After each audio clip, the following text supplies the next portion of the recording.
हमारा शरीर खुद ब खुद इलाज करता है। हाँ, ये एक आश्चर्यजनक सच्चाई है कि मानव शरीर में प्राकृतिक रूप से स्वोपचार सेल्फ हीलिंग की क्षमता होती है।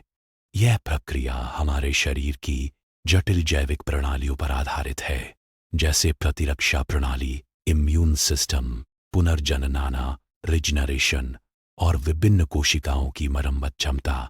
हालांकि यह हमेशा पूर्ण रूप से काम नहीं करता और कभी कभी चिकित्सा सहायता की जरूरत पड़ती है। आइए इस विषय पर विस्तार से हिंदी में समझते हैं। शरीर की स्वोपचार प्रक्रिया कैसे काम करती है। मानव शरीर एक जटिल मशीन की तरह है जो खुद को बनाए रखने और मरम्मत करने के लिए डिजाइन किया गया है। जब कोई चोट लगती है, संक्रमण होता है या कोई बीमारी आती है तो शरीर स्वाभाविक रूप से प्रतिक्रिया करता है। यह प्रक्रिया मुख्य रूप से निम्नलिखित तरीकों से होती है। प्रतिरक्षा प्रणाली, इम्यून सिस्टम, ये शरीर की पहली रक्षा पंक्ति है। जब कोई बैक्टीरिया, वायरस या विदेशी पदार्थ शरीर में प्रवेश करता है तो सफेद रक्त कोशिकाएं, व्हाइट ब्लड सेल्स जैसे ल्यूकोसाइट्स सक्रिय हो जाते हैं। वे एंटीबॉडी बनाते हैं जो संक्रमण से लड़ते हैं। उदाहरण के लिए सर्दी जुकाम में शरीर खुद ही वायरस से लड़ता है और कुछ दिनों में ठीक हो जाता है। इम्यून सिस्टम दो प्रकार का होता है, जन्मजात इनेट जो जन्म से ही मौजूद है और अधिग्रहित अडैप्टिव जो अनुभव से सीखता है, जैसे वैक्सीनेशन से घाव भरने की प्रक्रिया। वुंड हीलिंग, अगर त्वचा पे कट लगता है या चोट लगती है तो शरीर तुरंत रक्तस्राव रोकने के लिए रक्त का थक्का क्लॉट बनाता है। फिर सूजन, इन्फ्लेमेशन आती है जो संक्रमण को रोकती है।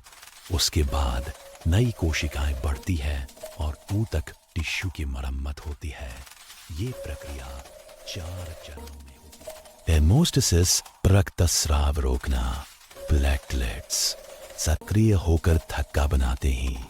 इन्फ्लेमेशन, सूजन, सफेद कोशिकाएं बैक्टीरिया को नष्ट करती हैं।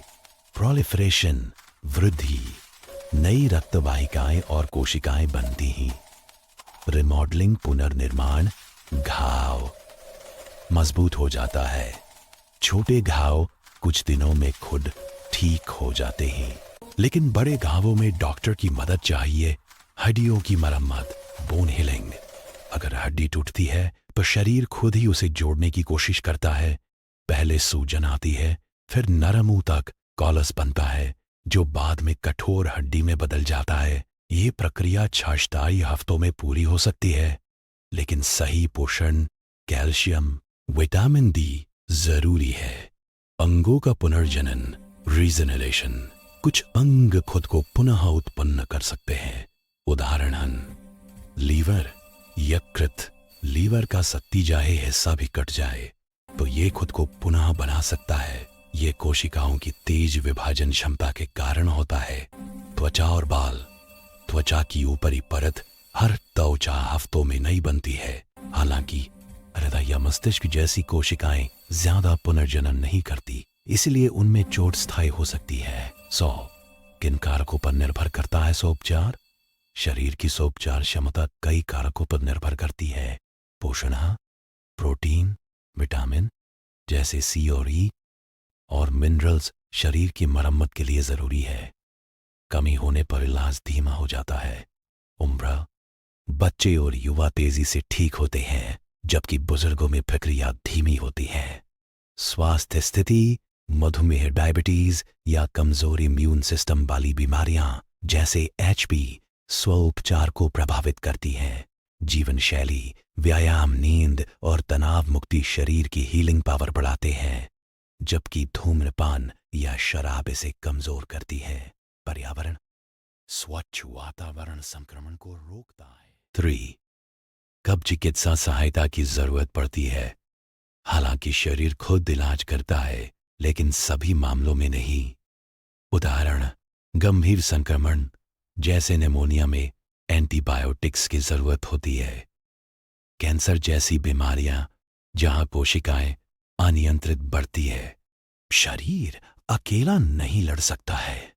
पुरानी बीमारियां, क्रॉनिक डिजीज जैसे हाई ब्लड प्रेशर या आर्थराइटिस में दवाएं जरूरी हैं। अगर घाव संक्रमित हो जाए या टूटे हुए हड्डी को सेट करने की जरूरत हो तो डॉक्टर की मदद लें। ज्यादातर वैज्ञानिक आधार और उदाहरण विज्ञान में इसे होम्योस्टेसिस कहते हैं, जहां शरीर संतुलन बनाए रखता है। उदाहरण के लिए सिर दर्द में शरीर एंडोर्फिन्स, प्राकृतिक दर्द निवारक जारी करता है।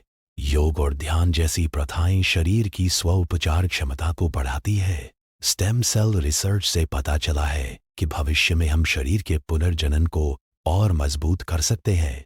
संक्षेप में, हाँ, हमारा शरीर खुद ब खुद इलाज करता है, लेकिन स्वस्थ जीवन शैली और जरूरत पड़ने पर चिकित्सा सहायता से ये प्रक्रिया और प्रभावी होती है। अगर कोई विशिष्ट बीमारी के बारे में जानना तो बताएं।